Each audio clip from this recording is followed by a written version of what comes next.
자, 여러분들이 응원하시고 또 여러분들이 많이 사랑해 주신 분입니다. 바로 모셔보겠습니다. 바로 최강욱 의원 모셨습니다. 반갑습니다. 안녕하세요. 예. 네, 반갑습니다. 예. 자, 이제 방금 민주당 새 원내대표의 김병기 원내대표 예. 당선이 됐습니다. 당선이 됐는데, 자, 뭐 이제 발언도 있었지만은 의원님 좀 예상하셨습니까? 어떻습니까? 많은 분들이 예상했던 결과 같은데요. 저야 뭐 요즘 당내 사정을 잘 모르는데 처음부터 김병기 의원이 저 가능성이 높아 보인다고 말씀들 하시던데. 예. 그래서 이 결과로 통해서 함께 볼 수가 있다. 자, 뭐 이제 당내 얘기는 그냥 저희가 이따가 다음에 또 하도록 하고 3대 특검에 대해서 얘기를 좀 해야 될 것 같아요. 3대 특검. 예. 어떻게 보셨습니까? 지명된 모습? 세 분 다 아주 좋은 분들 잘 모신 것 같고요. 네. 특히 저는 수락을 해주신 게 고마운 것 같은데. 네. 쉽게 변호사 일 하시는 분들이 쉽게 나설 수 있는 일이 아니라서 참 다행이라고 생각하고, 뭐 면면이 다 해당 특검의 수사 사안에 대해서 잘 해내실 분들이라는 신뢰가 있어서 저는 참 좋았습니다. 소식을 듣고. 좋았다. 네. 그러니까 한 분 한 분 좀 말씀을 좀 나눠보고 싶은데, 일단 3대 특검, 내란 특검, 김건희 특검, 최혜병 특검, 3대 특검. 어떻게 새 특검 중에 2명은 민주당 추천이고 한 명은 조국혁신당 추천. 이것도 참 절묘하다는 생각도 좀 들더라고요. 예, 아무래도 뭐 그런 보면. 추천권을 가진 정당을 좀 배려한 결과기도 하지 않겠어요?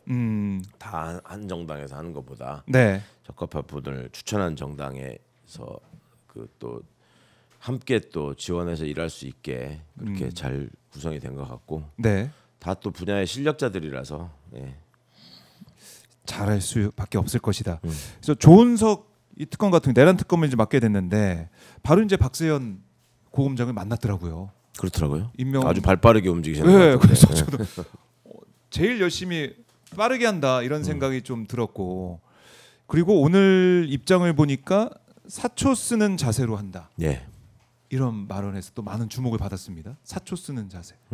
여기에 좀 모든 게 또 담겨 있다는 생각도 들고요. 본인이 윤석열 정부의 어떤 만행을 몸소 겪은 바도 있잖아요. 지금 네. 감사위원으로 근무할 때, 그리고 그 감사원 감사 과정에서 이제 특히 김건희 씨의 영향력이 얼마나 대단한지, 네. 특히 관저감사, 그리고 이어진 이제 수사 의뢰, 또 최재해 씨가 복귀하자마자 그 당사자들한테 보복을 하거나 네. 뭐 그 결과를 뒤엎으려고 한다거나 뭐 이런 점들을 직접 봤고, 네. 그 전에 또 뭐 여러 감사 위원회의 의결 과정에서도 또 수사 의뢰 과정에서도 최재 유병호 라인의 전행 이런 것들을 잘 겪었으니까 네. 이게 근원이 어디 있었는지 어디 있는지 이런 것들 뭐 충분히 느끼실 수 있는 분이라고 보고요. 네.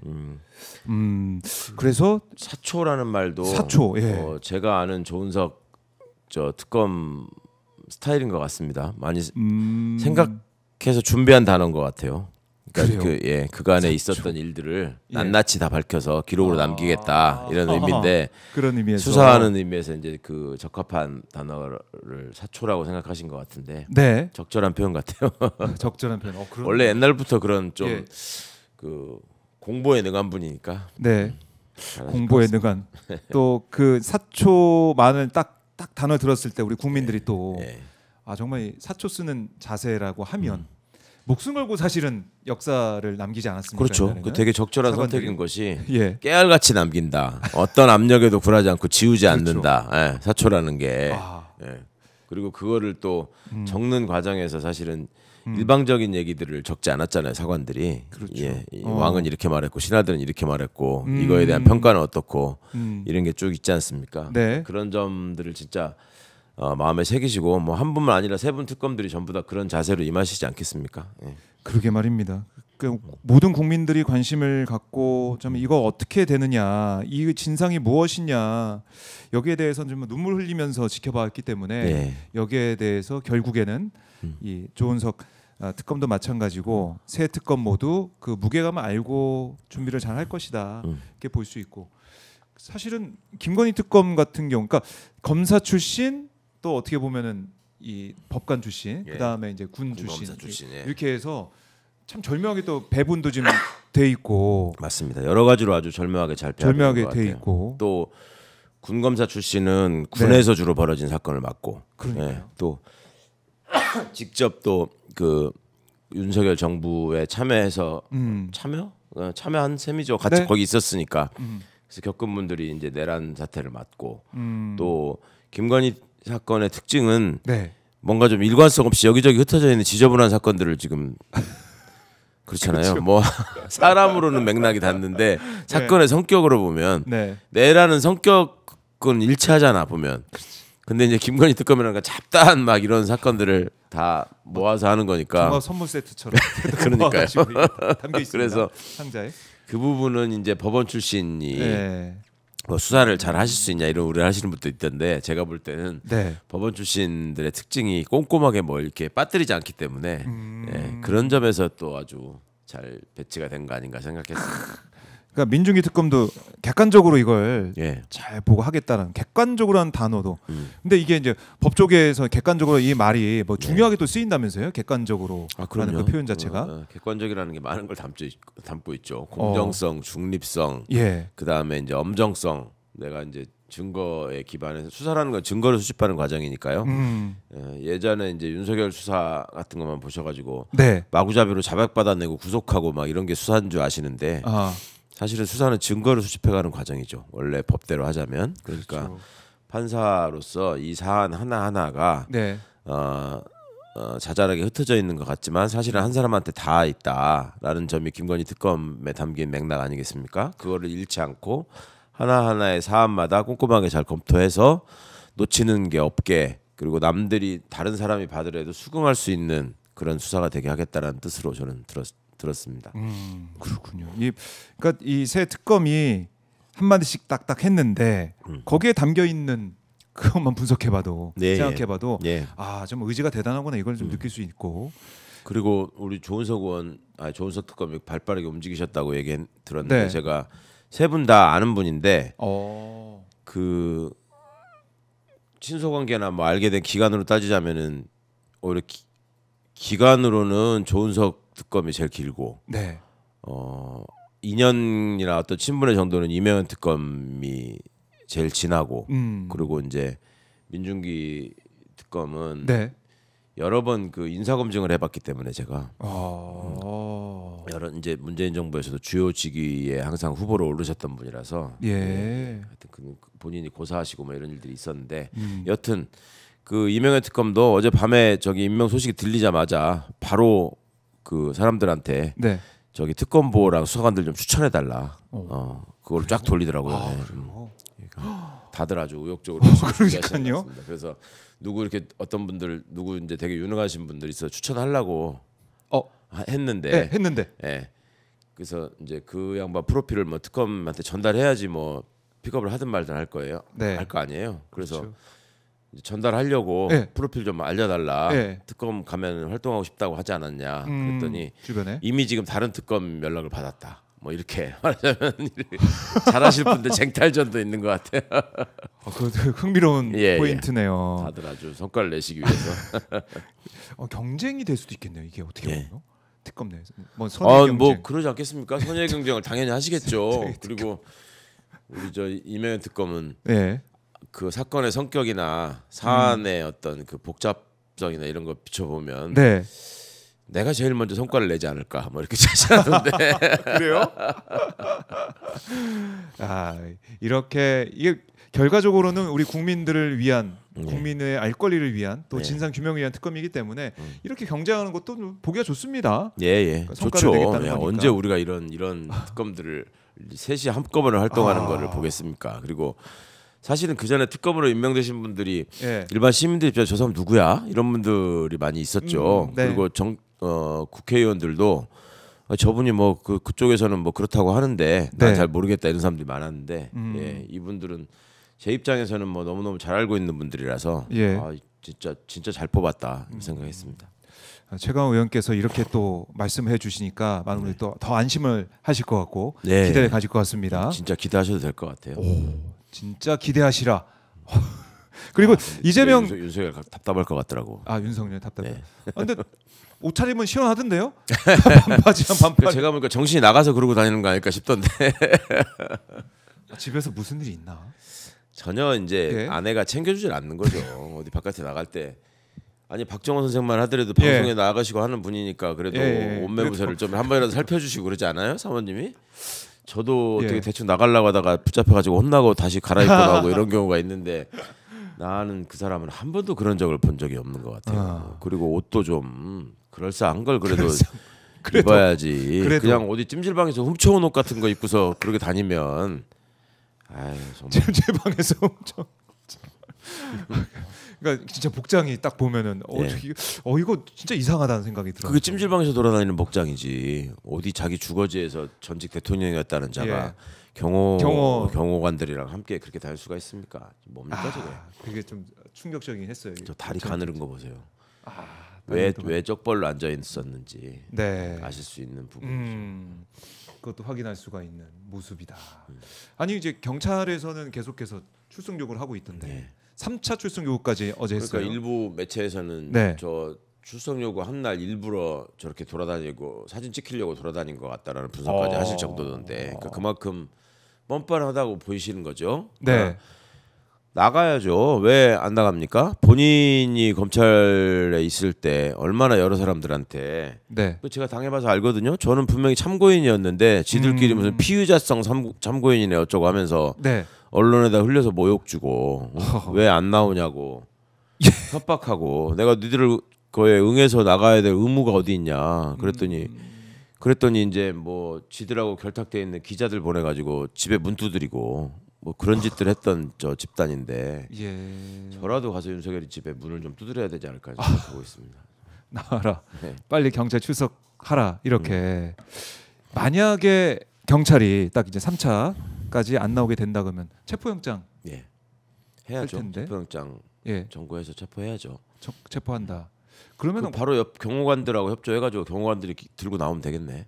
그러니까 우리가 이제 관저 때 그 체포영장 관저에서 집행하려고 할 때 너무 어려웠고 힘들었던 조마조마했던 그 기억이 있어가지고 체포영장 하면은 이것도 시간 끄는 거 아니야라는 생각하실 텐데 어떻습니까? 경호처가 이미 체포영장 집행이 어떤 의미이고 법적으로 어떤 효력을 갖는지 이제 경험했잖아요. 지금 저기 나와 있는 사람들은 사저 경비를 하는 사람들이 아닙니다. 저 사람을 경호하는 사람이지. 그러면 뭐 문 앞에서부터 막는다거나 뭐 이건 그 불가능한 일일 뿐만 아니라 완벽한 불법이고. 오히려 지금 경호처의 상황이나 이런 게 바뀌었으니까 경호 라인을 통해서라도 체포영장 집행을 저지하면 안 된다 이런 지시가 충분히 내려갈 수 있을 거고요. 적법한 공무 수행에는 당연히 협조해야죠. 그렇네요. 그러면은 영장만 나오면 집행하는 건 그때처럼 그렇게 어렵지는 않을 것 같은데 본인이 난동을 부리지 않는 한 지금 이제 제가 걱정하는 건 극우 유튜브의 열혈 시청자이자 애독자니까. 이 사람이 극우 유튜버들이 그 흔히 쓰는 수법 있잖아요. 경찰에 체포하러 가면 막 소리 지르고 거기서 텔레비전 켜놓고 생방하면서 막 지가 끌려가는 것처럼 해가지고 슈퍼챗 유도하고 뭐 그런 것들 많이 봤을 거 아니에요. 그 짓을 하지 않을까 걱정하는데. 그러면은 지금 경찰 출석 안 하고 버티는 것도 그런 현장을 좀 만들고 싶어서 그런 것도 있다. 그 이유도 아주 가관이잖아요. 대개는 체포영장에 응할 수 없을 때 뭐 중요한 업무가 있다. 그 시기하고 겹치는 내지는 이 체포영장을 아예 청구할 수 있는 대상이 아니다. 나는 니들이 뭐 이렇게 얘기하거나 그다음에 그 충분히 객관적으로 납득될 수 있는 어떤 사유를 얘기를 하는 건데 이자는 지금 나 죄가 없다. 왜 그러는 거냐? 뭐 이런 거잖아요. 죄가 없는 사람한테 그 전문이 윤석열이에요. 그러니까 왜 자기가 뭔데? 그리고 그거를 응하지 않으면 나라가 뒤집히는 것처럼 맨날 얘기하던 게 윤석열이고 그런 지금 얼토당토하는 얘기를 들으면서 이제 또 무슨 측근이라는 것들은 뭐 특검이 어차피 수사를 할 건데 뭘 하느냐 뭐 이런 거죠. 그러면 뭐 어차피 죽을 건데 재판은 뭐 하라 합니까? 그럼 그런 말 같지 않은 소리를 그걸 말이라고 떠들고 있으니 국민들이 저 사진 보면서도 정말 분노를 하게 되고 투표소에 나왔던 김건희 윤석열 그 부부의 모습을 보고도 예. 정말 분노해서 분노 투표를 또 하게 되고 그때도 되게 이상하고 어색했잖아요. 네. 그렇게 고위공직자 부부가 왔을 때 되게 관행이 투표함에 같이 투표 그지를 투입하는 모습 뭐 이런 식으로 되게 맞아요. 사진을 찍지 않나요? 그렇네요, 진짜. 근데 그 따로따로 그렇게 하고 또 심지어 한 사람은 막 두리번두리번 찾잖아. 그러니까 사전에 무슨 아무런 얘기도 없었던 거지. 이번에는 그냥 각자 저기 합시다라고 했으면 찾지도 않았을 텐데 그런 걸 보면 저 사람들이 지금 진짜 소통이 안 되나? 부부로서 지금 집에서? 제대로 이야기하면서 살고 있는가? 그런 생각도 들고. 예. 자, 이렇게 이제 특검 또 이제 경찰 수사가 계속 진행이 되고 있고 특검 못 가시잖아요, 그렇죠? 저요? 원래 네. 못 가셨잖아요, 그렇죠? 안 됐던 거죠, 당적 때문에. 당적도 그렇고 아니, 공익근무원도 못 한다니까. 특검 구성원들 다 공무원이에요. 죄송합니다, 제가 또 아픈 곳을 또 들었습니다. 아니 뭐 아프지는 않은데. 그러니까 지금 이러다 보니까 특검 추천도 이제 정당에서 했지만은 예. 다른 여러 이제 공직에 대해서도 국민 추천제라고 해서 많은 분들께서 많은 분들이 진짜 재밌어하시고 네 재밌어하고 또 혹시 자기가 대상이 될까 하시는 분들은 막 자천하느라고 정신없고 그러던데 그러더라고요. 어제 김용남 전 의원도 나와가지고 저희 방송 나와가지고 이제 전화기 보고 있을 때가 아니다. 국민들을 향해서 빨리 추천해달라고 얘기할 때다. 여기서도 그러고 왔구나. 가는 데마다 그러고 가는 데마다 국민 추천이 필요하다 이렇게 하고 있더라고요. 그러니까 좋죠 뭐. 예, 국민들이 추천해주면 하고자 하는 저 의욕을 보이는 것도 좋고 네. 국민분들이 또 좋은 인재를 잘 가려내셔가지고 추천해 주시면 또 더욱 좋고. 그렇죠. 뭐. 국민들이 또 함께 공직자 추천해서 그게 이제 반영이 되고 물론 뭐 다 인상 검증 하겠지만 이게 일부 이제 뭐 좀 설명도 나오고 그러던 것 같던데 이게 예. 이재명 정부에 처음하는 거다 뭐 이렇게 또 하시는 분들이 있던데 그건 아닙니다. 어. 있던 거를 확대한 거지. 그리고 장관 추천을 이제 처음 뭐 받아보는 거다. 네. 이런 얘기는 있는데 그러니까 국민들한테 뭐 받는 건 그런데 인사혁신처가 그런 인재 데이터베이스라는 걸 갖고 있으면서 네. 계속 그 추천을 받아온 제도는 있었거든요. 그러니까 그거를 이제 실질화시키고 또 예. 국민주권 정부라는 별칭에 걸맞게 국민들이 부려야 할 이 우리 대통령이 지금 어디 가서 이렇게 쭉 보고 받으시면서 그런 얘기를 하잖아요. 특히 국무회의석상에서 우리가 지금 뭐 개인적인 인연이나 친소관계로 있는 게 아니라 국민들이 맡기신 일을 하는 사람들 아니냐. 맞아요. 그러니까 얼굴 풀고 회의 성실하게 잘하자. 뭐 이렇게 이런 취지로 말씀하시던데. 네. 그런 거죠. 그러니까 국민들이 우리가 추천해서 우리가 골라서 당신들이 우리를 대신해서 공무원들을 통솔해서 우리한테 뭐 저기 봉사하는 사람들이다. 네. 이 점을 좀 명확하게 보여주는 것 같습니다. 그래요. 이제 국민들 추천하는 인사로 이제 바뀔 텐데 지금은 먼저 윤석열 때 그 내각과 장관들과 함께 하는데 거기 또 이진숙 방통위원장 꼬박꼬박 오더라고요. 예. 사실은 그 사람 사실 할 일이 없잖아요. 혼자 앉아가지고 1인 방통위가 돼서 그 법인카드 들고 이제 관용차 한 번이라도 더 타야죠. 거기서 그만큼까지 또 탈 수 있잖아. 그렇죠. 그 사이에 또 빵집 있나도 찾아봐야 되고 그런 건데, 그러니까 본인의 어떤 그 존재감 이런 거가 이제 일종의 관종이죠.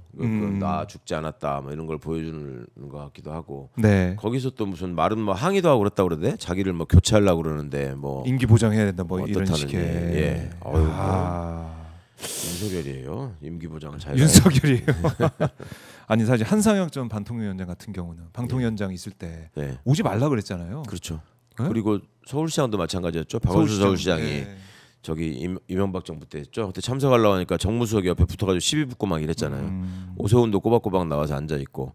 이게 이제 진정한 민주정부와 그렇지 못한 그 파당 내란 정부의 차이죠, 그게. 그렇네요. 이진숙 위원장은 지금 또 꼬박꼬박 국무회에 나오고 있다라는 거 봐야 될 것 같은데, 이진숙 위원장이 뭐 계속 뭐 버틴다. 최민희 의원은 뭐 저희 방송 나와가지고 계속 버틸 거다. 계속 이 극우의 또 대표 선수가 되고 정치를 해야 되기 때문에 버티면서 뭐 쫓겨나든 어쨌든 버틸 거다 이런 얘기 하더라고요. 그게 목표죠. 얼굴을 한 번이라도 더 내밀고 뭐 그런 거를 바탕으로 해서 그 사람 노리는 게 이제 마치 그 쫓겨난 것처럼 해가지고 저 대구 경북에 가서 공천 받으면 또 국회의원 할 수 있다. 그런 기대가 있지 않겠습니까? 그런데 워낙 그 동안에 해놓은 그 범죄가 많기 때문에 네. 그 뭐 경찰 수사가 지금 한참 진행 중이잖아요. 압수수색도 하고 있고. 네, 그렇게 공적 업무로 빵을 많이 샀다는 법인카드가 과연 제대로 쓰여진 것인지. 예. 그건 좀 뭐 금방 형사처벌 받아야 될 것 같은데요. 네. 보니까 뭐 새벽에도 빵을 사고. 예. 빵을 좋아하는 그 공직자의 모습부터 네. 제가 그렇게 많이 빵을 사서 어떻게 하려고 그러는지 참. 빵. 저도 나름 이준숙 씨하고 좀 네. 봤잖아요. 네, 방문지 이사하면서 몇 년 동안을 봤는데 한 번도 빵을 들고 온다거나 뭐 빵을 오물거린다거나 자기가 빵을 좋아한다고 말한다거나 뭐 이런 걸 한 번도 본 적이 없는데. 그래요. 예, 대전 MBC 사장을 하니까 그때부터 빵이 땡겼나. 유독 그때 빵 예, 결제가 많이 나오는데 이것도 경찰 수사를 통해서 밝힐 수밖에 없다. 그렇습니다. 자, 특검으로 시작해서 저희가 이제 말씀을 계속 이어가고 있는데 이재명 당선 이후 대통령 당선. 예.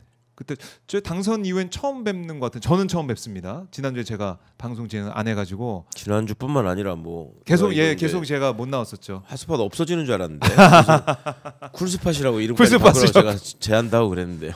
여름이니까 쿨스팟을 좀 할까요? 제가 이제 선거 유세 현장에 계속 그러게요. 이재명 후보 유세 현장에 가서 하셨죠. 예 함께 했었는데 이재명 대통령 당선 이후 좀 체감하세요? 어떠세요? 아, 공기가 달라졌다는 말을 많이 하시고 특히 이제 그 공무원들의 표정이 진짜 밝아졌고 그리고 이런 뭐 위원회 막 이런 데에서 그 이제 민주당 추천이나 이렇게 가셨던 분들이 있잖아요. 네. 그런 분들 정말 그 거기서 그 억지 소리 하고 표결하자고 덤벼들고 뭐 이런 거에 많이 속상하셨는데 네. 공기가 달라졌다. 여전히 우리가 소수지만 공기가 달라졌다. 공기가 이런 달라졌다. 소리 많이 하시던데. 그러니까요. 이제 뭐 시간은 계속 이제 흘러가게 되면 예. 원래 있던 사람 나가게 되고 또 교체가 되고 아니 뭐 정부 조직이 어떻게 할지 모르니까 또 어떻게 변하겠지 모르겠지만은 벌써 공직 사회가 지금 공기가 달라졌다. 네. 공무원들도 잘 아는 거고 이번에 이제 기재부가 추경안 얘기 이제 예. 만들어서 가져와서 칭찬받았다는 거 아니에요? 예, 원래 기재부가. 기재부는 그 없던 예산이 왜 그러니까요. 대통령 바뀌면 생기잖아요. 예, 그 기재부가 예. 제일 1등은 칭찬받다 보면서 야 진짜 빠르게 돕는구나. 이번에도 그걸 내가 미리 알았으면 대통령님한테 예. 뭐 쪽지 한번 줘보라고 어떻게 하는지 접어서 그거 한번 제안을 드릴 거예요. 그걸 몰랐네. 대통령이 저기 뭐 여기다가 내가 저기 예. 시간이 없어서 좀 몇 자 적었으니까 보라고 이렇게 접어서 주면 어떻게 하나. 최상목의 행태를 또 우리가 미뤄 짐작할 수 있는 그런 기회이기도 했을 텐데. 자, 기재부가 추경을 열심히 한다고 그러고 아니 이게 이럴 수가 있습니까? 그러게 말입니다. 윤석열 때는 무슨 아무리 추경 영혼 말도 안 없는 된다고 공무원이라고 그러고. 하지만 예. 더 기가 막히는 거는 예. 지난 정부에서 시키는 일 앞장서 가지고 그 어거지로 막 하던 공무원들 있잖아요. 그것들이 대부분이 지금 윤석열 정부 잘못됐다고. 그래서 내가 그 윤석열 정부의 무슨 네. 총애를 받았다 내지는 뭐 거기 잘 나갔다 생각하는 거 오해다. 이러고 다니는 사람들이 많대. 심지어 이게 검찰이야 원래 그런 것들이니까 내가 무슨 내가 윤석라인이야 무슨 내가 친윤이야 뭐 윤석열 이런 사단이야 사람들 막 있었는데 감사원에서 뭐 지들끼리 타이거라고 그러고 막 이랬던 자들도 예. 유병호가 한참 바로 할 때는 타이거가 그냥 싹 봐도 100명이 넘었대요. 오. 지금은 한 20명도 안 남았대. 그리고 누가 봐도 왕타이거인데 내가 무슨 나 타이거였어요? 나 이번 정부에서 인정받아 사무총장 할 건데 이러고 다닌대 지금. 야, 진짜 그럴 수가 있습니까? 진짜 그걸 이거 지금 제가 뻥이 아닙니다. 진짜로 공무원한테 진짜로요? 들은 얘기를 지금 말씀드린 거니까. 이거 잘 봐야겠네요. 인선하고 인사할 때 진짜 잘 보고 진짜 잘 평가를 봐야 해야겠네요. 되고요. 예. 일각에서는 지금 어차피 청와대는 지금 늘공을 파견 공무원을 받아야 되잖아요. 거기다가 우리 세포를 한번 보내보자. 저기서 걸르는지 못 걸르는지 이런 거 테스트 한다고 지들끼리 짜고 있기도 하고 그렇대. 웬일입니까? 그러니까 이제 박정호 같이 예. 박정호 기자 같이 좀 예. 인상 좋고 어디서나 이렇게 좀 남들한테 좋은 평을 듣는 공무원이 있을 거 아니에요? 네. 근데 내심으로는 밤마다 나 같은 사람 찾아와가지고 저 타이거입니다. 그리고 이제 무릎 꿇고 충성하던 사람이 있어. 근데 저는 이제 나쁜 일 시킬 때마다 항상 밤에 박정호라는 사람을 신복으로 생각하고 뭔가 맨날 임무를 줬는데 그 야밤에 밤이슬 맞고 다니면서 그러니까 보통 사람들은 몰라. 예. 근데 이제 그런 사람들을 보내는 거예요. 청와대에서 누구 추천해라 그러면은 예. 거기 보내면 이제 박정희 생생을 웃고 앉아가지고 야 평소부터 이재명 대표님 너무 존경해요. 예. 잘할 수 있습니다. 막 이러고 있는 그런 식으로 보내서 그래서 인사검증이 중요합니다. 사실 인수위가 없다 보니까 너무 어려운 그러니까 점이 있어서요. 매번 이게 이런 식으로 되는데 이번에도 예, 탄핵 이후에 또 이렇게 그러니까 되다 보니까 그거를 속상합니다. 이렇게 탄핵당하고 파면당하는 일이 없도록 유념해가지고 좋은 사람을 후보로 내서 국민들의 선택을 받은 다음에 제대로 일을 할 생각을 하는 게 아니라 이것들은 그렇게 당하고 나서 더 형편없는 걸 내세워가지고 눈속임을 해서 그 안에 가가지고 얼마큼 많이 빼먹나 경쟁을 하다가 이제는 지난번에 실수를 반복하지 말자 그러면서 사과도 안 하고 그 다음에 무슨 업무 인수인계는커녕 거기서 일을 하지 못하게 아예 그냥 다 뭐 이렇게 없애버리고 부시는 걸로 무덤처럼 만들어. 네. 그런 식으로 하는 그런 집단을 어떻게 우리가 용납할 수 있을까? 언제까지 용납해야 되나? 오늘 지금 갤럽 여론조사 발표된 거를 보니까 그 민주당하고 국힘 지지율이 확 벌어졌더라고요. 두 배 차이 나요. 21%뭐 민주당이 46%. 그렇죠. 예, 두 배가 넘게 차이 납니다. 예. 그러니까 여전히 그 21%이 숫자를 믿는 거죠. 우리가 무슨 짓을 해도 대한민국 국민의 5분의 1은 우리를 지지한다. 그리고 지역 자체가 어떻게 보면 TK, 그렇죠. PK 그러니까 그쪽에 내 배지는 괜찮아요. 그 20이 전국에 균일하게 분포되어 있는 게 아니라 특정 지역에 6, 70이 분포돼 있고 내 배지는 뭐 저기로 가면 그리고 우리 집단으로 보면 뭐 의석 80석 정도는 우리가 항상 확보할 수 있다. 어느 상임위에서든지 끼어서 분탕질할 수 있는 숫자다. 진짜 좀 끝내야 될 때가 되지 않았을까요, 진짜? 이제는 그런 식의 정치는 안 통한다는 것을 확실히 보여줘야 된다. 이런 목소리가 클 수밖에 없고. 다행히 이제 우리 정부가 이제 출범하자마자 그 너무너무 이제 그 속도감 있는 모습을 또 보여주고 그리고 이제 그 경청하면서 그 업무를 꿰뚫고 있다라는 거를 지금 대통령이 유감없이 보여주고 계시잖아요. 그럼요. 딱 질문도 하고 그렇게 편하게 앉아가지고 무슨 시나리오 없이 그렇게 얘기하는 게 쉬운 일이 아니거든요. 특히 대통령은 그런 자리에서 조금의 실수라도 하면 안 되기 때문에 그런 걸 굉장히 유념해서 하는데 자신감이죠. 그러니까 내가 그만큼 많이 준비했고 많이 파악하고 있다. 그리고 윤석열이 때 했던 것 같은 그런 경직이나 어떤 어색함 같은 게 없지 않습니까? 너무 자연스럽게 그냥 그 젊은 직원분들한테 형이라고 생각하고 편하게 하시라. 그렇다고 해서 뭐 그 사람이 이렇게 편해지겠습니까만 그래도 그런 분위기를 위해서 대통령이 먼저 웃고 그리고 얘기하는데도 딱 이러고 있다가 뭐 통상에 그거잖아요. 뭐라고 이렇게 저기 한 사람은 다 각 잡은 자세로 준비한 내용으로 대통령님을 만나 뵈서 영광이고 오늘 이렇게 뵌 자리에서 뭐 이런 걸 말씀드리고 싶습니다 하면서 미리 정해서 연습하고 들어가잖아. 그러면 또 딱 또 듣는 척하면서 그렇죠. 경청. 그럼 이제 뭐 검토해 보겠습니다. 다 들었죠? 뭐 이런 식이잖아요.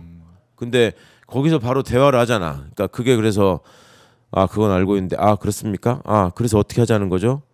이제 뭐 이렇게 저기를 하니까 아니 그러니까 그래서 실제로 일하는 데 있어서 고충이 뭐라 어떻게 하자는 거예요? 뭐 이렇게 묻거나 아니면 내가 저 시장 도지사 할 때 보니까 그게 뭐 사람이 없고 예산이 없어서 그렇다기보다는 결국 정성의 문제던데 우수관 같은 거 이렇게 막혀 있고 이런 거는 그런 건 좀 꼼꼼하게 체크해야 되는 거 아니냐. 그리고 지자체 같은 경우에도 사실은 이제 서울시에 물 날리려고 이러는 거 이제 오세훈 시장 책임이 컸잖아요. 근데 이제 그런 얘기 굳이 할 필요 없이 저 중앙정부에서 자치단체 예산이 부족하다고 하면 지원해 줘라. 그리고 그랬는데 문제가 생기면 그건 확실하게 엄중하게 문책하자. 그렇게 딱딱 대안 또 이 일 하면서 이제 굳은 일 어려운 일 힘들게 하는 사람들한테 고생만 시키고 상을 안 주니까 이제 상 주는 인사 우대책 뭐 이런 것도 생각해 보자. 그게 예전부터 강조해왔던 그 리더로서의 이재명이 갖고 있는 그 신상필벌의 원칙이거든요. 제가 그거를 물어봤었어요. 처음에 성남시장 되셨을 때 저는 이제 그 전부터 얼마나 고생하다가 성남시장 되는지 알았으니까 아니 시장을 가서 보시면 그 만나는 공무원들이 예전에 성남시에서 활동하면서 시민운동하고 이럴 때마다 반대편에서 부딪혔던 사람들이잖아요. 그렇죠. 그리고 이제 거기서 억지 쓰고 막 그 변호사를 상대로 법에도 없는 얘기하고 막 이런 사람들 많았을 텐데 그 시장 하시면서 혼자 들어간 거잖아. 그거 좀 어렵고 불편하지 않았습니까? 그러니까 그때도 그러셨거든. 공무원은 어떻게 쓰느냐에 따라서 결과물이 나오는 집단이다. 그러니까 내가 임무를 확실하게 주고 그거를 또 잘하면 상을 주고 못하면 바로 벌을 주고 그러면 조직은 금방 장악되고 이 사람들이 잘하는 사람한테 상을 주면은 어디서 저렇게 열심히 일하는 재주가 숨어 있었지 싶을 정도로 또 능력 발휘를 한다. 그리고 그때 당시에 성남시에서 근무했던 분들이나 나중에 경기도에서 근무하셨던 분들도 네. 그런 예를 들어 어떤 과가 있다. 그러면 그 과마다 또 사람들이 있고 이제 그 사람들이 각각의 담당 업무가 있잖아요. 그것까지 알고 있더라. 그러니까 박정호 씨는 대선 후보를 따라다니면서 취재하는 사람인데 칼럼을 보니까 마음에 안 들었어. 오연호 대표가 쓴 칼럼이 마음에 안 들었어. 네. 그러면 대개의 기관장이라는 자들이 어떤 부서가 뭘 하는지도 몰라요. 잘. 그럼요. 다 그냥 똑같다고. 이름으로 추정해가지고 예. 뭐 이게 뭐야 막 이렇게 하고 마는데 예. 그 와중에 그 사무실에 가가지고 이 일이 왜 이렇게 됐나를 확인하러 갔다가 박정호 씨가 있는데 아니 이분은 생방송하는 분이지 칼럼 쓰는 사람 아니잖아요. 예. 그걸 딱 알아본 거지. 박정호 씨는 긴장해가지고 우리 깨지겠다 싶은데 그걸 알고 있다. 이게 당신이 아니라는 거 안다. 오면은 꼼꼼하게. 내가 와서 이런 거 얘기하더라라고 전하시라. 그런 이제 공무원들 입장에서는 얼마나 그게 그러니까 경기도지사 시작할 적에 왜 명찰 다르라고 해가지고 맞아요. 그 이슈가 됐었잖아요. 뭐 노조가 반발하고 뭐 민원인들한테 당하네 어쩌는데 그 달라고 했지 않습니까? 네. 그게 그 말하자면 이재명 리더십에서 보면 그 이유가 있는 거거든. 그러니까 도청 조직은 훨씬 사람이 많으니까 빨리빨리 이분이 이제 파악하고 싶었던 거죠. 이 사람은 어떤 사람이고 어떤 일을 하고 상을 줘야 될 사람인지 벌을 줘야 될 사람인지 이 이름이 뭔지 이런 걸 알아야지 지휘통솔이 되잖아요. 네. 그런 점에서는 아주 뭐 명수급이니까 지금 이번에 이제 이렇게 대화하고 다니시는 걸 보면 예. 뭐 행정 업무로서 걱정할 거는 뭐 지금 봐서는 제가 보기에는 별로 없는데 없다. 잘 좀 예. 뒷받침을 해주셨으면 좋겠습니다. 관련된 공직자들이. 그러니까 이 뒷받침 말씀하셨지만은 예. 이 공무원들 포함해가지고 같이 있는 그 인력들이 정말 보조를 잘 맞춰줘야 된다. 이재명 대통령의 표정을 보면은 너무 신난 것 같아. 일할 수 있으니까. 그러니까요. 예. 그렇게 밤중까지 뭐 저기 하고 표정이 밝으시잖아요. 표정이 밝아요. 그리고 어떤 저기 할머니 한 분이 어제 제가 전철에서 하는데 이게 이재명 대통령 이렇게 하는 거 보면서 아유 얼굴도 이뻐졌어. 그러니까 이게 일하면서 더 힘이 나는 스타일인 것 같아요. 예. 더 신나는 스타일. 실제로 그게 본인이 거짓말이 아니에요. 그거를 쭉 이렇게 하시고 그리고 좀 사람을 가리지 않기 때문에 덜컥수로 속기도 하는 일도 한 번씩 있었는데 이제 그런 점들만 주변에서 잘 모시는 분들이 잘 예방하면. 그래서 요즘에는 이제 강훈식 비서실장의 이제 표정을 많이 캐치하셔가지고 거의 눈이 감기고 있다. 피곤해 보인다. 이렇게 잘생긴 인물인데 점점 이제 사람이 제가 개인적으로는 이제 형 동생 하는 사이니까 될 때는 좋았지. 당해봐라. 해봐라. 그래요. 이재명 대통령이 계속해서 하시는 말씀이 1시간 나의 대통령의 1시간은 5천만 시간이다. 그것도 이제 시장 때부터 하시던 얘기고 그게 이제 자기가 관할하는 그 시민들의 숫자에 따라 늘어납니다. 그 시간이 5천만 시간까지 왔습니다. 5,200만 시간. 네, 잘하고 있다. 댓글로도 잘하고 있다고 응원하고 계신데 이재명 대통령의 일주일 지금 뭐 일주일 다음 주 뭐 2주 뭐 3주 계속해서 지나가겠지만은 다 체감하고 있고 아까도 뭐 한정혜 의원이 얘기했지만은 약국에서 소화제가 잘 안 팔린대 요즘에. 소화가 잘 되셔가지고 이제 그 사이에 다 체감하시는 거하고 뉴스 볼만 난다. 이제 뉴스 틀면은 계속 윤석열 부부 나오고 이래가지고 보기 싫었는데 이제 뉴스 볼만 난다 이렇게도 말씀하셔서 모든 국민 다 체감하고 있다. 그리고 이재명 대통령도 열심히 신명나게 일하고 있다. 이렇게 정리를 해보겠습니다. 그러니까 진짜로 자기가 능력이 있고 일을 할 의욕이 있고 잘하는 사람들은 저런 상사가 오면 되게 반갑죠. 내가 이제 정말 그렇죠. 인정받을 수 있는 기회가 온 거잖아요. 확 차이가 나고 어디 가서 뭐 줄대거나 뭐 술 사주고 이래서 내가 인정받는 게 이른바 아니라 정치질 안 해도 되고 그렇죠. 일로 승부할 수 있다는 그런 이제 풍토가 조성이 되는 건데 이제 그런 거 하지 않고 이제 대충 남이 만든 보고서 들고 가가지고 그럴싸하게 읽는 걸로 저기 했던 사람들 그다음에 옆으로 뭐 부고장 오면은 그런데 꾸역꾸역 찾아가고 뭐 줄대 가지고 하는 사람들은 이제 환장할 겁니다 앞으로 이제 그게 안 겪어보면 알겠습니다. 이재명 대통령의 일하는 스타일까지 저희가 하나하나 짚어보고 얼마나 일주일 지나고 만 일주일 만 열흘 이제 돼가고 있는데 얼마나 행복한지 말씀 좀 들어봤습니다. 자 그리고 지금 특검도 출범해 있고 또 민주당 원내대표 선출이 됐고 이재명 대통령 시대가 열렸는데 지금 보면은 국민의힘은 아직까지 좀 아노미 상태인 것 같아요. 예. 이게 좀 보여요. 네, 당권 그렇죠. 너무 노골적으로 어떻게 당권을 보이죠. 내가 잡아야 네. 될까 이걸 네, 진짜 보이고 있는데 저렇게 하여튼 탐욕과 이익에만 충실한 집단일까 싶을 정도로 정말로 의총을 막 취소하지 않나. 혁신안을 어떻게든 안 받으려고 하는 진짜 모습. 개싸움만 하고 있던데. 네. 어떻게 됩니까? 누가 이깁니까? 이렇게 되면? 아니 뭐 저런 판이면 예. 저 뭡니까 소위 찐윤들이 다시 이길 가능성이 높아 보여요. 저게 찐윤들이 기세가 안 죽었다는 거거든요 지금. 그러니까 저렇게 자꾸 분탕질을 치고 엎으려고 그러고 네. 그러는 거지 길목길목마다. 아. 그리고 이제 소위 국힘이라는 정당의 당원들이 그 아스팔트 구구와 다수를 점한 지가 오래됐잖아요. 그러니까 그렇죠. 예. 예. 그렇게 망해가는 거죠 뭐. 저런 정당들이 역사적으로 저는 어떤 그 분기점을 이제 넘어선 것 같아요. 이제 망하는 길로 막 갈 수 없는. 과거에 군부 독재를 추종하는 자들이 모여있던 정당도 이렇게 안 했거든요. 국민들한테 어필할 것처럼 보이는 쇼라도 했지. 그러면은 지금 보면은 이 국민의힘 입장에서는 정말 위기인데 오늘 오죽하면 안철수 의원도 이런 SNS에 글을 올렸네요. 국민의힘 지지율이 21% 갤럽 조사를 보고 21%는 마지막 경고입니다. 이대로 가면 우리는 소멸합니다. 또 이런 글도 남겼던데 뭐 미래를 지금 예상하고 예감하고 있는 건가요? 소멸한다 이렇게 얘기를 하고 있는데 근데 안철수 씨가 그런 얘기 한다고 그래서 귀를 기울이고 긴장감을 가지고 그 당의 당원이 얼마나 있을까요? 국민들은 또 얼마나 걱정해 줄까요? 그게 참 그냥 소리 없는 아우성 이런 느낌도 들고 홍준표 시장은 계속 위원정당 해산 될 수 있다 이런 얘기까지 하더라고요. 그러니까 자기 말로 자기가 그 당의 당 대표를 뭐 2번씩 했고 원내대표도 했고 네. 대통령 후보까지 지낸 사람이잖아요. 근데 그런 대표적인 정치인이 위원정당으로 해산돼야 된다. 네. 해산될 거다. 그렇게 해산될 수 있다. 이런 얘기들을 그냥 너무 쉽게 한단 말이야. 그러니까 그분이야말로 그 당의 현실을 잘 아는 거죠 뭐. 그리고 그런 기회를 통해서 또 자기 뭐를 또 챙기려는 아니 정계 은퇴한다는 사람이 뭐 그런 걱정까지 해요. 그리고 뭐 하와이에서 올린 사진을 보면 참 오묘해요. 예. 스타일이 옷 입은 게 색깔이 파란색 티셔츠를 안에 입고 밖에는 빨간색 겉옷을 입고 또 모자도 빨간색을 쓰고 이게 뭡니까? 파란색과 빨간색 뭔가 그렇게 그게 정치 생활 오래 해서 노회해지다 보니까 예.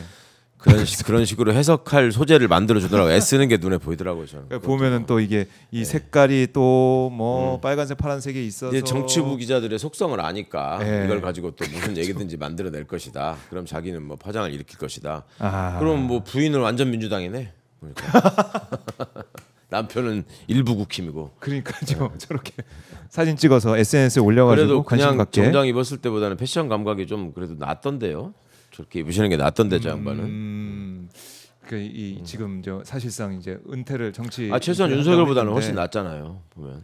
그럼요. 스타일 비교해 보면. 제가 예전에 국회에 있을 때 보면은 저랑 같이 21대 의원이었잖아요. 네. 막 이렇게 정말 아무렇게나 입은 동네 아저씨처럼 이렇게 다녔거든. 정장을 입고도. 그거보단 낫다. 훨씬 나아지셨어요. 그거보단 낫다. 그래서 이제 홍준표와 뭐 이준석이 신당을 또 하는 게 아니냐. 국민의힘 분화가 돼서 이런 얘기도 일각에서는 있던데 뭐 이제 부인을 그렇죠. 하더라고요. 이준석에 대해서 별로 순소리를 안 하죠. 근데 홍준표 입장에서 안 해요. 그러니까 뭔가 저기를 폐허로 만들고 나서 뭐 저기를 접수하자라는 생각 면에서는 둘이 일치하는 점이 있을 수 있겠죠. 근데 명태균 씨가 가만히 안 있는 것 같던데 요새 보니까. 그렇더라고요. 홍준표, 이준석, 오세훈을 싸잡아서 이제는 공격하던데. 한 번에 까불지 마라 막 이랬잖아. 그래서 홍준표 시장이 이제 오면 귀국을 하면은 바로 또 수사를 받아야 되는 그런 몸이 되는 게 아니야 이런 얘기도 있고 이준석 의원도 마찬가지고 이번에 들어오면 이제 출국 금지 시켜야죠. 홍준표 씨는 수사 받아야지. 명태균 씨 얘기도 들어. 오세훈만은 국한되는 줄 알았더니 이제는 이준석, 홍준표 이름까지 명태균 씨가 거론하고 있다. 이거는 뭔가 이제 할 얘기가 있고 내가 털어놓을 게 있다. 이 자신감이 있다는 거죠. 이 생각을 하고 있다는 거죠. 뭐 그러니까 뭐 뻥도 상당히 많던데 무슨 뭐 칠불사에 뭐 얘기 안 한 게 있다. 뭐 그걸 알려줄 테니까 어쩌라 해놓고서 그 보니까 뭐 5만 원짜리 뭐 묻은 거라며. 그 얘기가. 돈 묻었다. 그러니까 뻥도 좀 있긴 한데 그래도 명태균 씨가 그 사람들의 선거 관련해서는 가장 많이 알고 있는 사람인 것 같고 네. 또 그 사람들과의 관계나 이런 것들을 부인한 데서 오는 어떤 그 마음의 상처 이거는 분명히 있는 것 같고 네. 이게 그렇게 삐지게 된 경위가 이준석한테 단일화라고 했는데 그걸 안 들었다는 것 때문에 삐졌다고 그러대요. 그런 예, 것 같아요. 예. 아무리 봐도 그러니까 단일화했는데 내가 지령내는데 따라야지. 뭐 왜 안 따라? 뭐 이런 거. 그걸 쳤잖아. 합치면 그러니까. 이기잖아. 0.07. 막 이 얘기 하고 있을 텐데 예. 절묘한 숫자였어요. 하여튼. 정면 숫자로 네. 끝나서 그러다 보니까 이제 명태균 씨의 행보도 우리가 주목을 해봐야 될 거고 수사 과정에서 특검 예, 과정에서 예, 예. 주목을 해봐야 될 것 같고 그리고 이준석 의원직 제명에 관한 청원도 보면은 지금 56만이 넘었습니다. 지금 시각으로 넘어서 60만 원 가고 있는데 참 무겁게 받아들여야 되는 거거든요. 그렇죠. 이 제명 청원. 근데 이준석 의원은 뭐 인터뷰에서 아 이거 제명 안 돼요. 뭐 이런 식의 얘기를 해요 또. 그러니까 그러고 다닌다고 하대요. 그리고 예. 뭐 제명이 되면 그거를 또 기회로 삼아 가지고 내가 이쪽에 대표적인 박해받는 정치인으로 스탠스를 취해 가지고 그런 어떤 그 소위 그 팸코라 그러죠. 그 커뮤니티를 기반으로 한 그 일베류 세력의 대표자로서 계속 정치적 연명을 할 수 있다. 그런 생각을 하는 것 같아요. 뭐 5%만 넘어도 선거에서 의석은 나오는 거고, 네. 예, 정당 보조금 나오는 거니까 뭐 그렇게만 해도 사실 뭐 버티다가 그렇게 특별히 무슨 쌓은 사회적 경험이 별달리 없고 무슨 기술도 없고 그러니까 네. 그런 거 하면서 사는 게 어디 가서 사업하는 거보다는 낫다고 생각하는 것 같아요. 그야말로 이제 이 정치 업자라고 해야 되나요? 뭐, 그렇죠. 뭐 그런 식으로 네. 살려는 게 아닌가라는 생각이 들 정도로 이게 제명이 되면 참 좋을 텐데 여러 가지 의미가 있죠. 그러니까 국회의원들이 국회의원을 제명하지 않는다. 그게 이제 근본적으로는 국회의원은 선거를 통해서 국민의 심판을 받는 것이다. 그런 생각에 앞서기도 하고 자기도 그렇게 당할 수 있다라는 것 때문에 또 멈칫거리기도 하고 뭐 이럴 수 있는데 네. 어떤 의원이 이준석처럼 그렇게 공개된 토론석상에서 그런 얘기를 하겠습니까? 그러니까 그렇죠. 이번에 한번 전례를 확실하게 남기는 것이 네. 필요할 것 같은데 저것도 이제 국힘 생각에 달린 거잖아요. 근데 그러게 그게 이제 말입니다. 위원정당 사람들이라서 뭐 저런 얘기에 대해서 얼만큼의 정성을 가지고 네. 할지도 국민을 위해서 표결을 할까? 뭐 한 11명인가 8명인가만 넘어오면은 제명된다고 그러던데. 10명 11명. 예. 근데 일각에서는 그러기도 해요. 이준석이 너무 밉다. 특히 TK 지역이나 PK 지역에서는 미워한다. 왜냐하면 김문수랑 단일화했으면은 김문수 더하기 이준석은 이재명 대통령이 이길 수 있었던 거 아니냐. 뭐 이런 차원의 산수로 접근하는 분도 있던데 미워서 제명할 수도 있다. 이준석이 미워서. 예, 뭐 그럴 수도 있겠지만 뭐 쉽지 않은 건 사실이지만 뭐 그걸 막 이거 안 될 거야 이런 식으로 반응하는 것도 당사자가 이것도 예. 국민들이 볼 때는 이거 이러면 그렇죠. 안 되는데 예, 그런 생각이 들 것 예. 같아요. 정말로 국민을 알로 보는 처사죠. 네. 오만하기 짝이 없는 건방진 태도인데 하여튼 이제 그런 태도를 보인 자들을 추종하는 일군의 집단이 지금 우리 사회에 있는 건 사실이잖아요. 네. 돌돌이로 얼굴 미는 거를 거기 가가지고 좋아요 눌러주는 자들이 몇만씩 있고 그 하는 행태들이 지금 그 비슷한 옛날 어른들 말씀으로 그 비슷한 종자들이 좀 있잖아요. 그러니까 그게 좀 사회 암처럼 자라고 있는 것 같아서 네. 그게 좀 걱정이죠. 그것도 어떻게 보면 우리가 과제로 풀어나가야 될 거고 예, 또 그러니까요. 20, 30대 남성 예. 유권자들 또 그리고 어떻게 포용할 이게 거냐. 이제 무슨 저 시대 그러니까 어떤 이 매체를 접하는 어떤 그 모습도 좀 많이 달라지잖아요. 갈수록 예를 들면 그러니까 활자에서 이제 그 소리를 듣다가 네. 영상으로 와가지고 영상도 이제 계속 짧게 보는 걸로 쇼츠 뭐 네, 이렇게 예, 가잖아요. 식으로. 예. 그러면 이제 그 와중에 맥락에 집중하고 전체적인 큰 어떤 틀에서의 이 사안을 파악하는 것보다는 그 짧은 시간에 주어지는 자극적인 어떤 모습이나 단어나 이런 걸로 네. 쉽게 현혹되는 사람들이 지금 늘어나고 있는 거죠. 그러니까 이제 그런 틈을 파고 들어와 가지고 장난질을 치면서 돈을 버는 자들이 또 생기지 않았습니까? 인터넷 세상에.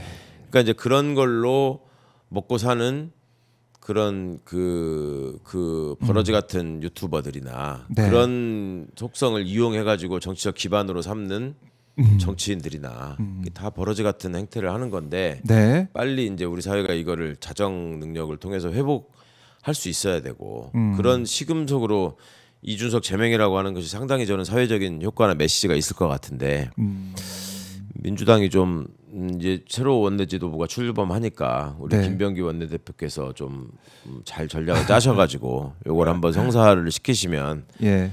굉장히 중요하고 큰 업적이 되지 않을까 기대합니다. 네. 알겠습니다. 그리고 김문수 같은 경우는 모르겠어요. 김문수 후보가 뭐 당권에 도전할 의지가 있는지 뭐 그거는 정확히 얘기는 하지 않고 있긴 하지만 주변에 뭐 김재원 전 최고위원이나 뭐 이런 사람들은 김재원 전 최고 같은 경우는 턱걸이 김문수 후보 턱걸이 하는 영상도 올리고 훌라후프한 돌리는 영상도 올리고 하면서 뭐 일상을 돌았다는 의미에서 올렸다고 하는데 그게 또 김문수 후보가 그걸 김재원 씨가 올렸다고요? 예, 김문수 씨가 그러고 있는 걸. 그래서 김문수 전 후보를 꼭 당권 도전 시켜서 자기가 대구시장을 해보겠다. 예, 뭐 그런 게 좀 있는 게 아닌가 싶기도 하고 그 옆에 사람들이 또 김문수 전 후보를 놔두지 않을 것 같기도 하고 그렇습니다. 네. 그래서 뭐 한동훈 전 대표도 나온다 그러고 나올 것 같고. 한덕수 씨만 조용하구만. 한덕수 전 총리 입장에서 뭐 이제 수사를 받아야 되는 당장 그런 상황. 아니 뭐 수사하고 뭐 그 사람 가만히 있으면 새벽에 또 서류 갖고 오면 바꿔주니까 그걸 기대하지 않을까요? 난 가만히 있으면 된다. 10,000원짜리만 있으면 되는데. 내가 한덕수라면 그렇게 하겠네. 예, 가만히 있다가 가만히 있으면 점 보고 있다가 또 이제 저 쌍권이 와가지고 새벽 2시에 서류 내세요. 그러면 그거 낼 것만 준비하고 있다. 당 대표입니다. 하면서 서류 내고 새벽에 내고.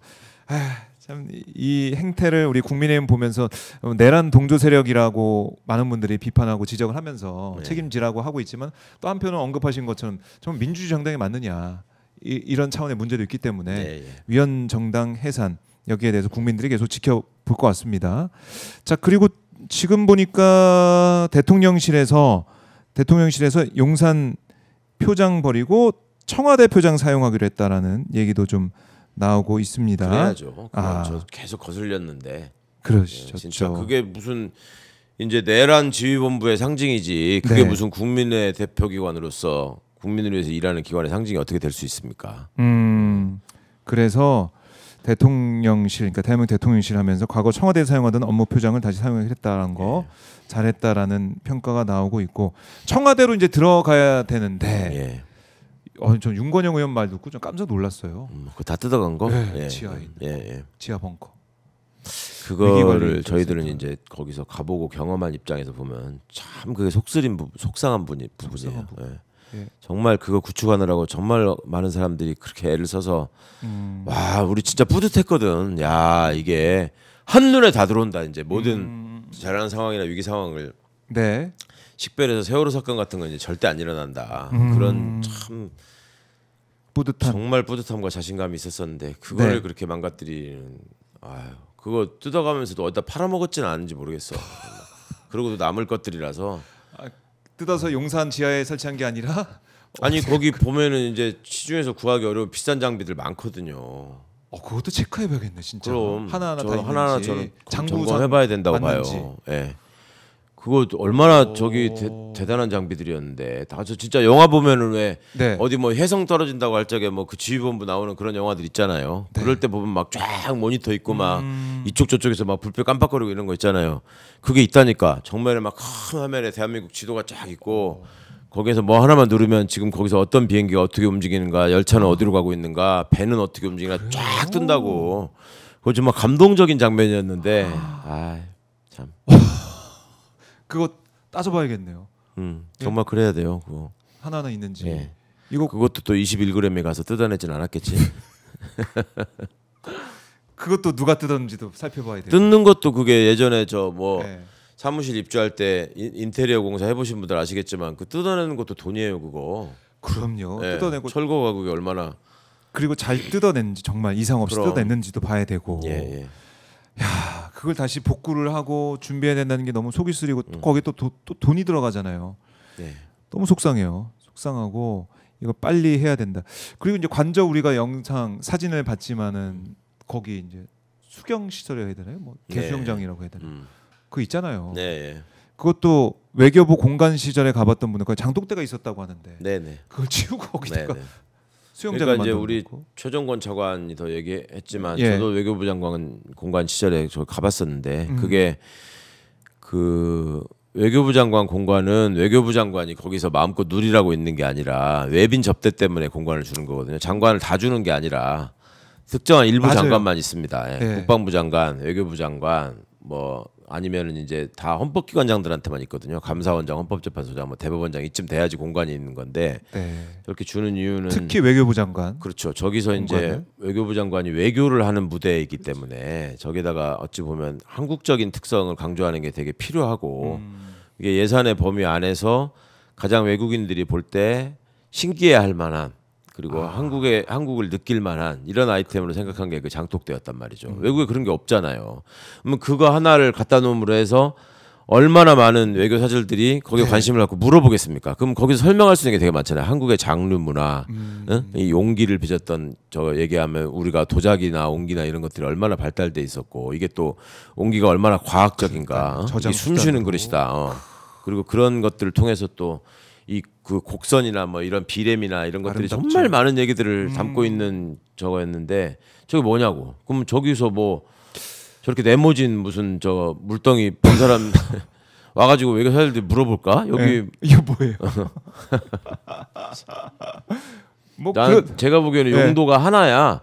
네. 저기 이렇게 우리 이렇게 손으로 이렇게 밀어내는 거 이거 있잖아요. 둘이 마주보고 서가지고 그래서 움직이면 지는 거. 예. 발 뜨면 예. 이렇게 해가지고 지는 사람 물에 빠지게 할 때 저기서 하면은 딱 맞는 그 공간이더라고. 신박합니다. 이거 처음 들었어요 저는. 아니 저는 딱 보부터 그 생각이 그래요? 들던데 저기서 저 윤석열하고 김성훈하고 둘이 서가지고 이렇게 하면은 피하면 빠지고. 김성훈이가 이제 막 까르르 져주는 척하면서 여기 빠지고 그러면 김건희 옆에서 박수치고 웃고.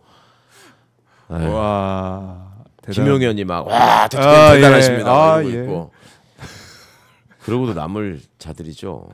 뭐 혹자는 뭐 그러더라고 댓글로 막 이게 술을 채워놨을 것이다. 그래서 바로 이제 정원에서 그러니까 이제 떠먹고. 개 수영장은 강아지 수영장은 아니라고 지금 극구 막 강변하잖아요. 계속. 근데 전문가들은 저 타일의 사이즈나 이런 걸 볼 때, 저 또 이제 풀의 사이즈나를 볼 때 독풀일 가능성이 되게 높다 이렇게 말씀하시잖아요. 그리고 저 타일이 좀 조그만 게 촘촘해가지고 저거 물을 바로바로 갈아주지 않으면 물때 껴가지고 그 힘들다 매일매일 청소해야 된다 저거 그렇게 말씀하셨는데 그게 굳이 아니라고 우길 거면 맨 처음에 제가 추정했던 게 맞을 것 같아. 장어를 대량 싣고 들어갔다고 했을 때 장어를 저기다 풀어놓고 김성훈이가 작살로 잡고 김건희 박수치고 이런 공간이 아니었을까. 사냥도 하고 장어 사냥도 하고. 아이 차라리 저기 술 먹고 놀려면 저기다 포석장 같이 만들어 놓고 뭐 술잔 띄워서 돌아가게나 하든지 뭐냐고요 저게. 아이고. 참 우리 대한민국이 그렇게 이 두 부부 때문에 얼마나 이렇게 국격이 떨어지고 뭘 상상해도 정말 그런 거 아니야 이런 얘기가 나올 정도로 정말로 그런 대한민국이었네. 이제 진짜 대한민국으로 가고 있습니다. 진짜 네. 공정한 상식도 보여줄 그런 거고요. 말씀 많이 하시던데요. 이게 새 정부 출범한 지가 얼마 안 됐는데 지금 아직도 열흘도 안 됐어요. 오늘이 열흘째야. 열흘째야. 근데 막 한 달 넘게 지나간 것 같다. 왜 시간이 빨리 가지? 막 이렇게 하시던데 아깝죠 지금 시간 가는 게. 시간 가는 게 아까워. 아까워요. 시간 아깝고. 그전에는 왜 이렇게 시간 안 가냐 막 이랬는데 지금은 너무 아쉽고 아깝고 이재명 대통령도 알고 있는 것 같아요. 그래서 일정도 보면 오늘 경제계 만났죠.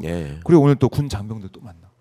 그러니까 일정이 계속 이 수레바퀴 돌듯이 계속 그게 보시는 분들은 대통령의 마음이 얼마나 지금 이렇게 일로 충만해 있는지를 아시겠지만 그거 이제 저 수행하고 일정 계획 짜는 사람들 지금 이제 말라갑니다.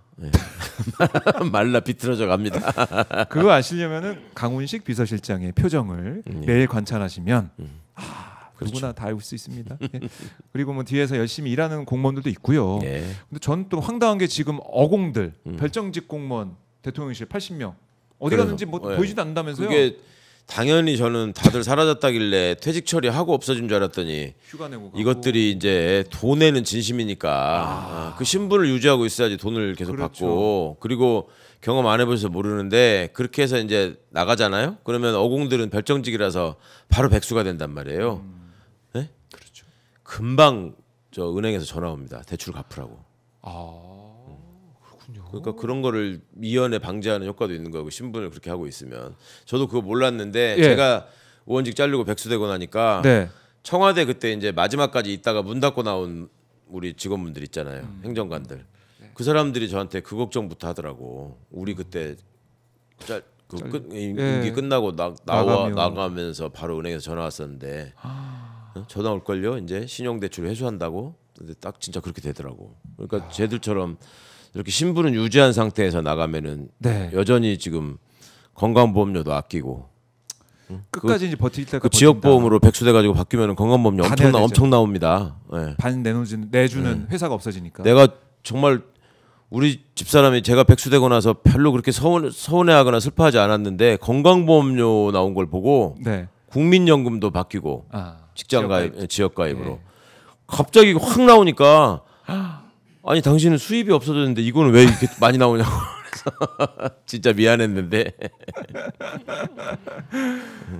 그래서 우리 또 의원님께서 열심히 또 뛰고 계신데 그러니까 그게 느껴지는 뭐 실질적으로 진짜 그거 이유 때문인지 아니면 정말 끝까지 한번 당해봐라 골탕 먹어봐라 이런 건지 모르겠지만 우리 국민들 볼 때는 애가 타거든요. 그럼요. 일을 못하게 하니까 이게 뭡니까? 아니, 사람이 없어서 일을 못한다니까. 특히 대통령실이라고 하는 데는 그냥 뭐 지들끼리 폼 잡고 거기서 무슨 조회나 하고 이런 일을 하는 데가 아니라 대한민국을 움직이는 중추예요 거기가. 그럼요. 컨트롤 타워인데. 근데 거기서 그러니까 그런 우리 동네 분이 그런 비유를 하시더라고. 네. 집 매매 계약을 하고 입주하러 가봤더니 난데없이 마당에 있는 조경수들을 싹 다 뽑아놓고 갔더라. 그런 꼴인 거잖아 지금. 그렇죠. 그렇죠. 그렇게 비유해 보면은 참 말도 안 되는 일이 벌어지고 있는 거죠. 이거. 그러니까 누가 이거를. 근데 이 상황에서 우리 이재명 대통령은 국무회의 또 웃으면서 그 내란 국무위원들과 함께 회의하고 4시간 넘게 회의하면서 김밥 먹으면서 그 국무위원들도 그렇게 일해본 적이 한 번도 없는 사람들인데 얼마나 힘들겠습니까? 거기 앉아가지고 그냥 윤석열이가 개소리하는 거 듣고 있다가 예예 하면 끝났는데 그때 윤석열이 때 국무회의 안건 처리 속도를 보면은 맞아요. 한 건당 6초 뭐 이렇게 나왔다고 그러잖아요. 40분만 하면 됐는데 이거는 막 400시간을 할지 40시간을 할지 알 수 없는 기세로 밥 먹으면서 계속 물어보고 막 어디 가서 법인카드로 비싼 거 오마카세 사 먹어야 되는데 막 김밥 돌려버리고 막 이러니까 시간은 하루라도 빨리 써야 되는데 이거 그 이진숙 스타일 같으면 거기서 저는 빵으로 바꿔주십시오 뭐 이렇게 했을 것 같은데 그렇게 김밥 말고 빵으로요 이렇게 할 수도 있는데 본인의 진술에 신빙성이 있으려면 그래야 되는 거 아니에요? 그럼요. 저는 원래 빵을 좋아합니다. 빵을 주십시오 이렇게 밥 대신 빵이죠. 그래서 참 저희가 웃으면서 또 얘기했지만 이게 또 이재명 대통령 시대이기 때문에 국민 주권 정부가 들어섰기 때문에 또 웃을 수 있는 거 아닙니까? 희망이 보이기 때문에. 물론 오늘은 뭐 이 이스라엘 이란을 또 공격을 하고 이러면서 국제 정세상의 코스피가 좀 떨어진 면도 있지만은 2890이에요. 이래도 떨어져도. 그러니까 그동안에 지금 열흘도 안 된 정부가 뭘 했다고 이게 오르겠어요. 유일하게 윤석열이가 없어진 거 그거 하나로 이렇게 주식이 오르는 거예요. 그러니까 우리 주가 지수의 이 상승 그래프를 윤석열이가 그 온 뚱뚱한 몸으로 이걸 누르고 있었던 거지. 그러니까 이게 사람 하나 치우니까 이렇게 올라가는데 앞으로 이제 성과가 나면 얼마나 더 올라가겠습니까? 날아갈 것 같아요, 막 이제. 아니 제가 평생 주식 투자를 해본 적이 없는 사람인데 우리는 돈이 생기면 대출 인생이었기 때문에 항상 변제하느라고 급급했지. 근데 진짜 내가 주식을 사고 싶더라니까. 그래서 오늘 김상호 의원도 제가 인터뷰를 했었는데. 이재명 후보가 막 펀드 사고 막 이런다고 할 때 자기 그때 샀어야 된다고 너무 후회하더라고요. 유세 단련하고 시간이 없었다고. 그때 샀어야 된다고. 이재명 대통령님이 그 말씀 많이 하시거든. 내가 이거 연구 많이 해가지고 내가 안다 어떻게 잘 될지. 근데 내가 알려줄 수가 없다. 그러니까 한 가지 중요한 건 뭐냐면 이재명 대통령은 어려운 삶을 사셨잖아요. 그럼요. 그 서민의 삶, 어려운 삶을 알아요. 그리고 또 자치단체장 하시고 지자체를 이끌어봤기 때문에 어떻게 일하는지 또 알아요. 그리고 주식 투자해봐서 또 알아요. 안 경험해본 그게 있기 때문에. 그러니까 왜 취임 선서하고 첫날 왜 바로 그 우리가 국회에 있을 때 청소 여사님이라고 부르는 노동자분들 찾아갔지 않습니까? 그게 이제 다른 분들은 뭐 가장 높은 직위에 있는 사람이 가장 낮은 곳으로 임한 거 막 그게 감동이다 이런 식으로 받아들이시는 분들이 많던데 저는 그걸 보면서 아 우리 대통령이 초심을 잃지 않기 위해서 지금 다짐을 하는구나 하는 생각이 들었어요. 그러니까 이재명 대통령의 가족사가 되게 신선하지 않습니까? 되게 고초를 많이 겪고 어려운 집이었잖아요. 근데 아버님도 청소를 하셨고 여동생도 청소를 하다가 또 일찍 돌아가신 분이고 지금도 청소하는 분이 계시고 이제 그러니까 예전에 저하고 개인적으로 얘기를 할 때도 되게 이제 개천에서 용이 나면 그 개천을 잊어버리려고 다들 아주 용을 쓰거든요. 그리고 그 대표적으로 이명박 같은 자들이 그 어떻게든 이제 그 탐욕을 채우려고 하고 그 시절에 느꼈던 자기의 박탈감을 훨씬 더 큰 탐욕으로 채우려고 하거든. 근데 이제 그런 모습이 안 보여서 왜 어떻게 그러실 수 있냐 그랬더니 나는 살기 위해서 우리 가족들을 어떻게든지 먹여 살려야 된다는 일종의 그런 강박관념, 그다음에 나의 이 불행으로부터 벗어나고 싶어서 변호사가 됐지만 우리 식구들은 여전히 지금 서민으로서 어렵게 살아가고 있다. 내가 어떻게 내 피 속에 새겨진 그런 것들을 내가 다 버리고 잊어버릴 수 있겠냐. 그 얘기를 해서 아, 이 양반은 진짜 진심으로 시민들을 배신하지 않겠구나 하는 생각이 들었었는데 하여튼 그 부분을 놓치지 않고 계신 것 같아요. 그렇네요. 항상 마음에 가슴에 새기고 대통령 그 업무에 매진을 할 거다라고 또 정리를 해보도록 하겠습니다. 자, 뭐 이재명 대통령 시계가 나온다고 하는데 뭐 받으시면 시계 바꾸시는 겁니까? 아 시계요? 저는 문재인 대통령님 시계도 가지고 있고 컬렉션을 해야죠. 그 컬렉션이 돼야지 비싸지거든. 그렇네요. 그런데 의미도 있네요. 뭐 백수한테도 주실지는 모르겠으나 어떻게든 명분을 만들어서 난리 날 것 같습니다. 이재명 시계 이거 백수 격려 행사 이런 것도 해야 되는 거 아니요? 대통령 행보 중에 뭐 그 대표 백수로서 직업 있는 사람만 사람입니까? 직업 없는 사람을 더 돌봐줘야지. 그래서 대표를 한번 더 참석하시면 더 좋을 것 같습니다. 그리고 그 스마트워치 애플워치를 또 위해서 나온대요. 디지털. 아 그거 이미 뭐 만들어 갖고 다니는 사람들 있던데. 있어요? 제가 엊그저께 우리 저기 선배 중에 한 분이 중국 사람들이랑 비즈니스 하는데 그 바탕화면 다운 받아가지고 이렇게 딱 해서 보여줬대. 그랬더니 오 막 이런 엄청 그러더래요. 비즈니스에서 도움이 되는군요 이게. 중국 사람들은 특히 지금 거기가 이제 시진핑이 일종의 절대 권력자잖아요. 그러니까 통화했잖아요. 그 이재명 대통령 후보 시절에 그거 가서 사진 찍어야 된다고. 중국에서는 시진핑 만날 수가 없잖아. 그렇죠. 근데 한국에 시진핑 같은 사람을 만날 수 있다. 이게 그 사람들 진짜 큰 저거였어요. 그리고 평산책방에도 많이 찾아가잖아요. 그것도 문제. 그런 의미가 있다는 거야. 그럴 수 있겠네요. 의미가 크겠네요. 어디서 대통령을 또 저기 옆에 가가지고 같이 사진을 찍을 수가 있어요. 국가주석을 만난다. 그러니까. 그것도 이렇게 또 이재명 시대 새로운 또 트렌드로 자리가 잡히겠네요. 기대해 보겠습니다. 오늘 또 1시간 또 훌쩍 지나갔습니다. 말씀 오랜만에 의원님 뵈니까 반갑고 좋네요. 저도 뭐 익숙한 얼굴을 보니까 매번 바뀌어가지고 도대체 어느 장단에 맞춰야 되나. 제가 안주인이 돌아왔습니다. 조속히 잘리기를 바랍니다. 고생 많이 하셨습니다. 함께 해주시고요. 자 끝으로 가시기 전에 이재명 대통령 시대 이제 열흘 이제 지나고 있는데 또 3대 특검 출범하고 있는데 시청자분들께 못다한 말씀 있으면 듣고 마무리 해보겠습니다. 이재명 대통령이 의욕을 보이고 열심히 국정을 수행하는 모습 박수 치면서 또 우리 지지자들이 해야 할 일은 무엇인가, 국민들은 어떤 관점에서 이 정부를 바라봐야 하는가 하는 생각을 한번 정리할 필요가 있을 것 같아요.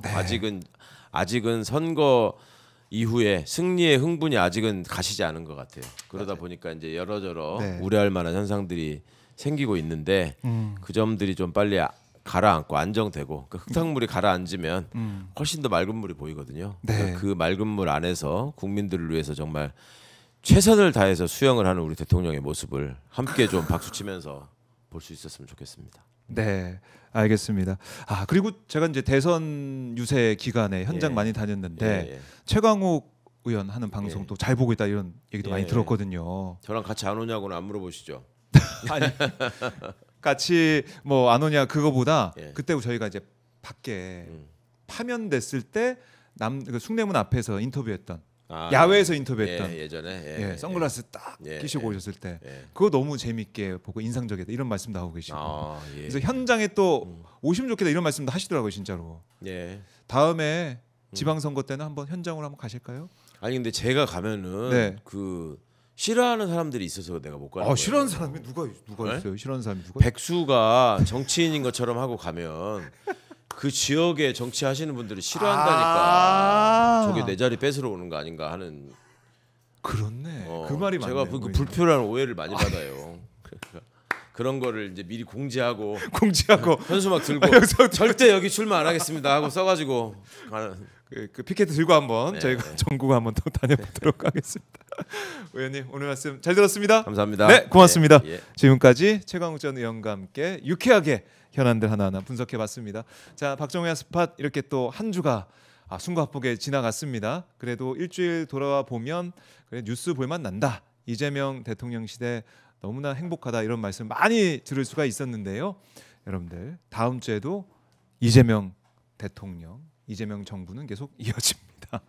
다음 주에도 뉴스 볼만 난다. 오마이TV 계속 봐주시면서 함께해 주실 것을 당부드리고 부탁드리면서요. 저는 다음 주 월요일 어김없이 아침 9시에 여러분과 함께 하겠습니다. 여러분 주말도 잘 보내시고 행복한 주말 보내시고 다음 주에 뵙겠습니다. 고맙습니다.